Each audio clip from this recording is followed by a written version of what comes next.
4살 무렵 처음으로 위그든 씨의 사탕 가게에 들렀다. 가게 안은 온통 사탕 천지였다. 사탕에서 풍기던 향기로운 냄새는 50여 년이 지난 지금까지도 잊혀지지 않는다. 위그든 씨는 늘 방울 소리와 함께 나타났다. 가게 문에 달린 조그만 방울이 울리면 조용히 나타나서 진열대 뒤에 서곤 했던 것이다. 그는 꽤 나이가 많아서 구름처럼 희고 고운 백발머리를 하고 있었다. 많은 사탕 중에서 딱히 하나를 고른다는 것은 무척 힘든 일이었다. 머릿속으로 먼저 어느 것 하나를 충분히 맛보지 않고는 다음 것을 고를 수 없었다. 그렇게 해서 마침내 내가 고른 사탕이 하얀 종이 봉지에 담길 때에는 늘 괴로운 아쉬움이 뒤따랐다. 다른 것이 더 맛있지 않을까? 더 오래 먹을 수 있지 않을까? 위그든 씨는 골라놓은 사탕을 봉지에 넣은 다음 잠시 기다리고는 했다. 무슨 말을 더 했던 것은 아니다. 그러나 그는 그렇게 하얀 눈썹을 치켜 올리고 서 있으면서 방금 산 사탕을 다른 사탕과 바꿀 수 있는 마지막 기회가 남아있다는 것을 말없이 일러주었다. 계산대 위에 사탕값을 올려놓은 다음 사탕 봉지가 비틀려 묶이고 나면 잠깐 동안 주저하던 시간은 끝이 나는 것이었다. 우리 집은 전찻길에서 2구간이나 떨어져 있었다. 때문에 차를 타러 나갈 때나 차에서 내려 집으로 돌아올 때에는 언제나 그 가게 앞을 지나야 했다. 어느 날 어머니는 무슨 볼일이 있어 시내까지 나를 데리고 나가셨다가 전차에서 내려 집으로 돌아오는 길에 위그든 씨의 가게에 들리셨다. 어디 볼까? 어머니는 기다란 유리 진열장 앞으로 나를 데리고 가셨다. 그때 커튼 뒤에서 노인이 나타났다. 어머니가 노인과 잠시 이야기를 나누는 동안 나는 눈앞에 진열된 사탕들을 정신없이 바라보고 있었다. 어머니는 내게 줄 사탕을 몇 가지 고른 다음 값을 치르셨다. 어머니는 매주 1~2번씩은 시내를 나가셨고 그 시절에는 아이를 돌보는 사람이 없었기 때문에 나는 늘 어머니를 따라다녔다. 어머니는 나를 위해 그 사탕 가게에 들르는 것이 규칙처럼 되어버렸다. 그 무렵 나는 돈이라는 것에 대해 전혀 아는 바가 없었다. 그저 어머니가 다른 사람에게 무엇인가를 건네주면 그 사람은 또 을에 무슨 꾸러미나 봉지를 내어주는 것을 보고는 아하, 물건을 팔고 사는 건 저렇게 하는 것이로구나 라는 생각을 했다. 그러던 어느 날 나는 한 가지 결단을 내렸다. 위그든 씨 가게까지 2구간이나 되는 먼 거리를 나 혼자 가보기로 한 것이다. 상당한 고생 끝에 간신히 그 가게를 찾아 커다란 문을 열었을 때 귀에 들려오던 그 방울 소리를 지금도 나는 뚜렷이 기억한다. 나는 두근거리는 가슴을 안고 천천히 진열대 앞으로 걸어갔다. 이쪽엔 박하 향기가 나는 납작한 박하 사탕이 있었다. 그리고 쟁반에는 조그만 초콜릿 알사탕, 그 뒤에 있는 상자에는 입에 넣으면 흐뭇하게 뺨이 볼록해지는 굵직굵직한 눈깔 사탕이 있었다. 단단하고 반들반들하게 짙은 암갈색 설탕 옷을 입힌 땅콩을 위그든 씨는 조그만 주걱으로 떠서 팔았는데 2주걱에 1센트였다. 물론 감초 과자도 있었다. 그것을 한 입 문채로 입안에서 녹여 먹으면 꽤 우물거리며 오래 먹을 수 있었다. 충분하다 싶을 만큼 내가 이것저것 골라내놓자 위그든 씨는 나에게 몸을 구부리며 물었다. 이걸 다 사려고? 그래, 돈은 가지고 왔니? 네, 나는 대답했다.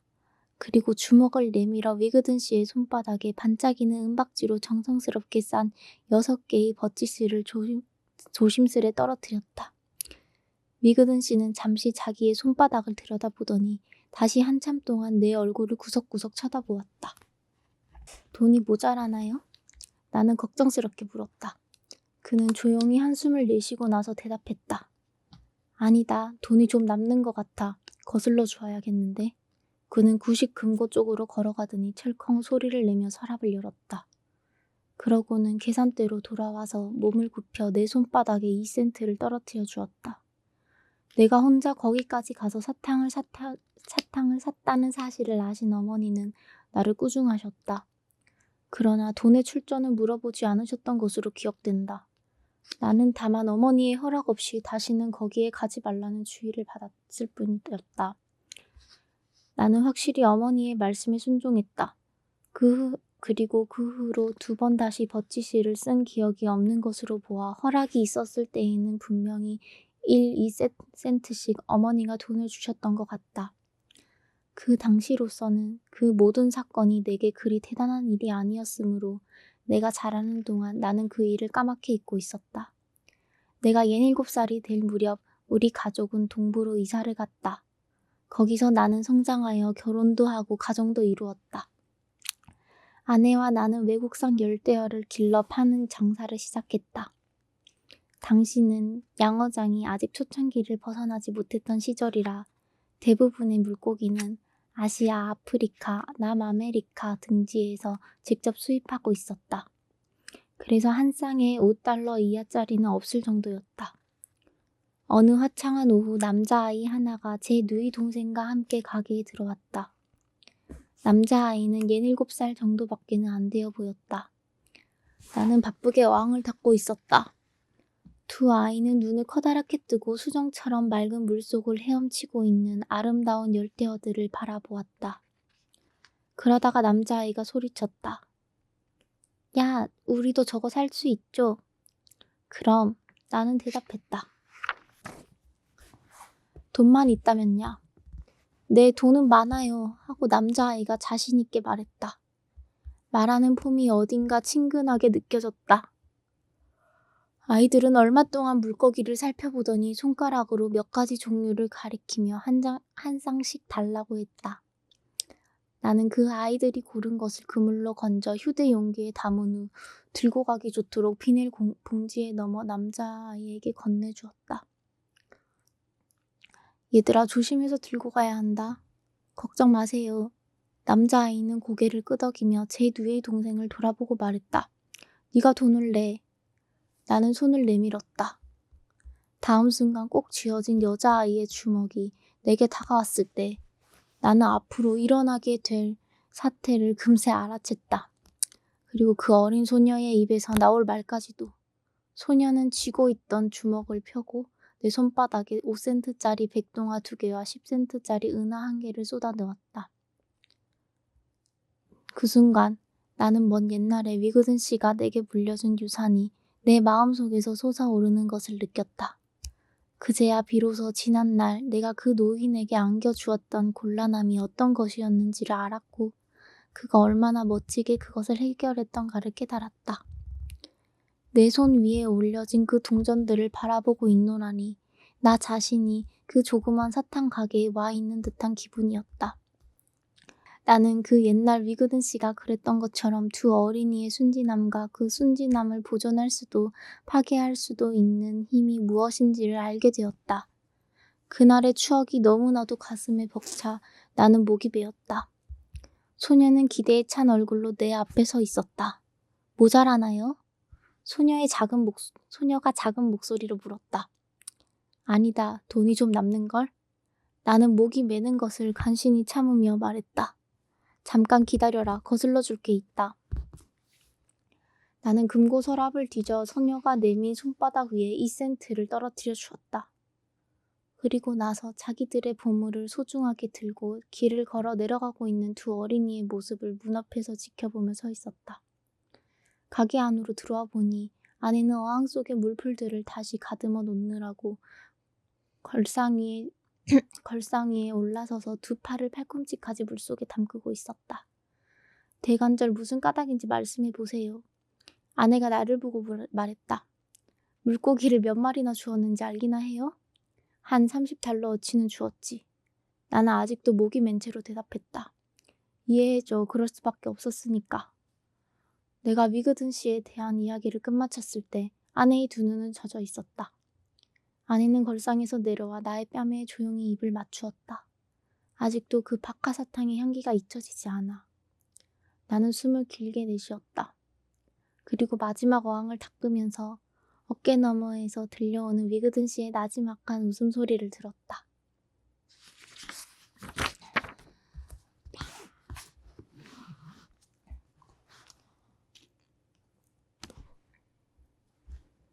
잠들었나요, 여러분? 잘 자요, 안녕. 안녕하세요, 여러분. 안녕하세요. 안녕. 오늘은 가을은 독서의 계절이니까 책을 읽어보도록 하겠습니다. 잠 안 올 때는 역시 책이죠.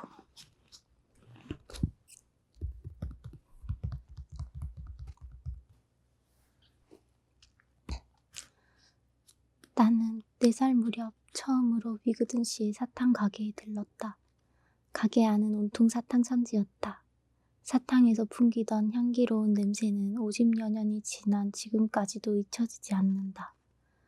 위그든 씨는 늘 방울 소리와 함께 나타났다.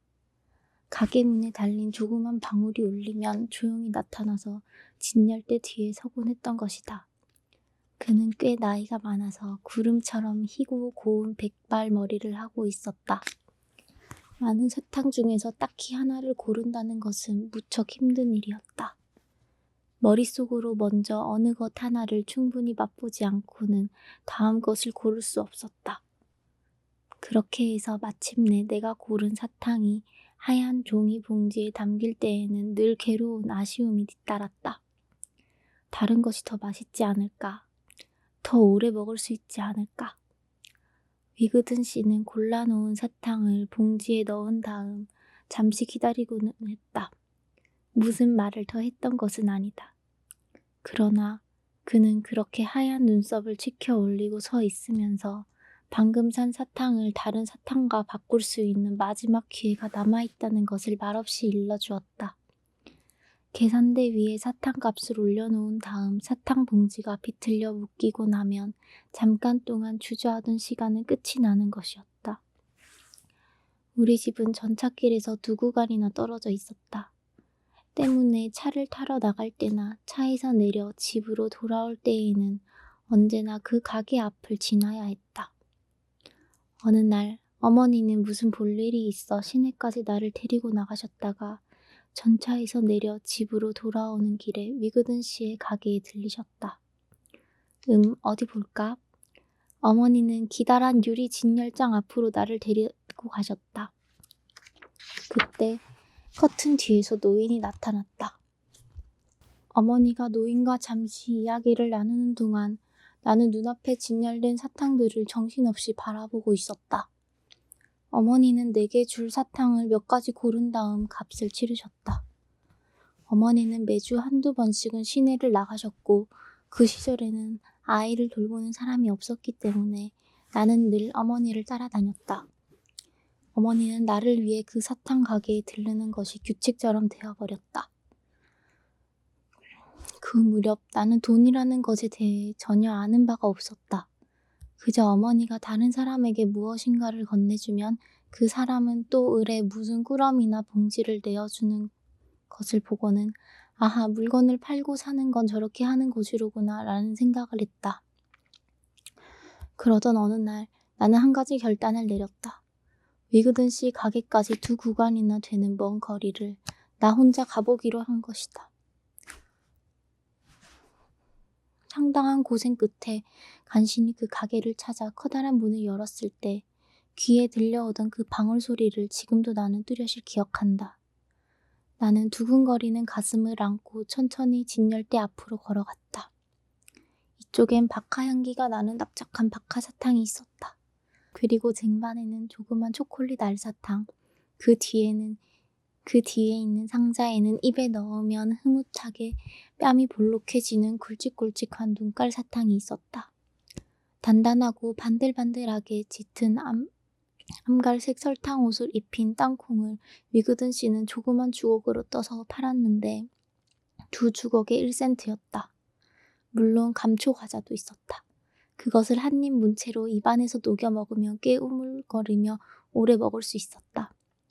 충분하다 싶을 만큼 내가 이것저것 골라내놓자 위그든 씨는 나에게 몸을 구부리며 물었다. 이걸 다 사려고? 그래, 돈은 가지고 왔니? 네, 나는 대답했다. 그리고 주먹을 내밀어 위그든 씨의 손바닥에 반짝이는 은박지로 정성스럽게 싼 6개의 버치스를 조심스레 떨어뜨렸다. 위그든 씨는 잠시 자기의 손바닥을 들여다보더니 다시 한참 동안 내 얼굴을 구석구석 쳐다보았다. 돈이 모자라나요? 나는 걱정스럽게 물었다. 그는 조용히 한숨을 내쉬고 나서 대답했다. 아니다. 돈이 좀 남는 것 같아. 거슬러 주어야겠는데. 그는 구식 금고 쪽으로 걸어가더니 철컹 소리를 내며 서랍을 열었다. 그러고는 계산대로 돌아와서 몸을 굽혀 내 손바닥에 2센트를 떨어뜨려 주었다. 내가 혼자 거기까지 가서 사탕을 샀다는 사실을 아신 어머니는 나를 꾸중하셨다. 그러나 돈의 출처는 물어보지 않으셨던 것으로 기억된다. 나는 다만 어머니의 허락 없이 다시는 거기에 가지 말라는 주의를 받았을 뿐이었다. 나는 확실히 어머니의 말씀에 순종했다. 그리고 그 후로 2번 다시 버치시를 쓴 기억이 없는 것으로 보아 허락이 있었을 때에는 분명히 1, 2센트씩 어머니가 돈을 주셨던 것 같다. 그 당시로서는 그 모든 사건이 내게 그리 대단한 일이 아니었으므로 내가 자라는 동안 나는 그 일을 까맣게 잊고 있었다. 내가 17살이 될 무렵 우리 가족은 동부로 이사를 갔다. 거기서 나는 성장하여 결혼도 하고 가정도 이루었다. 아내와 나는 외국산 열대어를 길러 파는 장사를 시작했다. 당시는 양어장이 아직 초창기를 벗어나지 못했던 시절이라 대부분의 물고기는 아시아, 아프리카, 남아메리카 등지에서 직접 수입하고 있었다. 그래서 한 쌍에 $5 이하짜리는 없을 정도였다. 어느 화창한 오후 남자아이 하나가 제 누이 동생과 함께 가게에 들어왔다. 남자아이는 17살 정도밖에는 안 되어 보였다. 나는 바쁘게 어항을 닦고 있었다. 두 아이는 눈을 커다랗게 뜨고 수정처럼 맑은 물속을 헤엄치고 있는 아름다운 열대어들을 바라보았다. 그러다가 남자아이가 소리쳤다. 야, 우리도 저거 살 수 있죠? 그럼, 나는 대답했다. 돈만 있다면야. 네, 돈은 많아요. 하고 남자아이가 자신있게 말했다. 말하는 폼이 어딘가 친근하게 느껴졌다. 아이들은 얼마 동안 물고기를 살펴보더니 손가락으로 몇 가지 종류를 가리키며 한 쌍씩 달라고 했다. 나는 그 아이들이 고른 것을 그물로 건져 휴대 용기에 담은 후 들고 가기 좋도록 비닐 봉지에 넣어 남자아이에게 건네주었다. 얘들아, 조심해서 들고 가야 한다. 걱정 마세요. 남자아이는 고개를 끄덕이며 제 누이 동생을 돌아보고 말했다. 네가 돈을 내. 나는 손을 내밀었다. 다음 순간 꼭 쥐어진 여자아이의 주먹이 내게 다가왔을 때 나는 앞으로 일어나게 될 사태를 금세 알아챘다. 그리고 그 어린 소녀의 입에서 나올 말까지도. 소녀는 쥐고 있던 주먹을 펴고 내 손바닥에 5센트짜리 백동화 2개와 10센트짜리 은하 1개를 쏟아넣었다. 그 순간 나는 먼 옛날에 위그든 씨가 내게 물려준 유산이 내 마음속에서 솟아오르는 것을 느꼈다. 그제야 비로소 지난날 내가 그 노인에게 안겨주었던 곤란함이 어떤 것이었는지를 알았고 그가 얼마나 멋지게 그것을 해결했던가를 깨달았다. 내 손 위에 올려진 그 동전들을 바라보고 있노라니 나 자신이 그 조그만 사탕 가게에 와 있는 듯한 기분이었다. 나는 그 옛날 위그든 씨가 그랬던 것처럼 두 어린이의 순진함과 그 순진함을 보존할 수도 파괴할 수도 있는 힘이 무엇인지를 알게 되었다. 그날의 추억이 너무나도 가슴에 벅차 나는 목이 메었다. 소녀는 기대에 찬 얼굴로 내 앞에 서 있었다. 모자라나요? 소녀가 작은 목소리로 물었다. 아니다, 돈이 좀 남는걸? 나는 목이 메는 것을 간신히 참으며 말했다. 잠깐 기다려라. 거슬러 줄 게 있다. 나는 금고 서랍을 뒤져 소녀가 내민 손바닥 위에 2센트를 떨어뜨려 주었다. 그리고 나서 자기들의 보물을 소중하게 들고 길을 걸어 내려가고 있는 두 어린이의 모습을 문 앞에서 지켜보며 서 있었다. 가게 안으로 들어와 보니 아내는 어항 속의 물풀들을 다시 가듬어 놓느라고 걸상 위에 걸상 위에 올라서서 두 팔을 팔꿈치까지 물속에 담그고 있었다. 대관절 무슨 까닭인지 말씀해 보세요. 아내가 나를 보고 말했다. 물고기를 몇 마리나 주었는지 알기나 해요? 한 30달러어치는 주었지. 나는 아직도 목이 맨 채로 대답했다. 이해해줘. 그럴 수밖에 없었으니까. 내가 위그든 씨에 대한 이야기를 끝마쳤을 때 아내의 두 눈은 젖어 있었다. 아내는 걸상에서 내려와 나의 뺨에 조용히 입을 맞추었다. 아직도 그 박하사탕의 향기가 잊혀지지 않아. 나는 숨을 길게 내쉬었다. 그리고 마지막 어항을 닦으면서 어깨 너머에서 들려오는 위그든 씨의 나지막한 웃음소리를 들었다.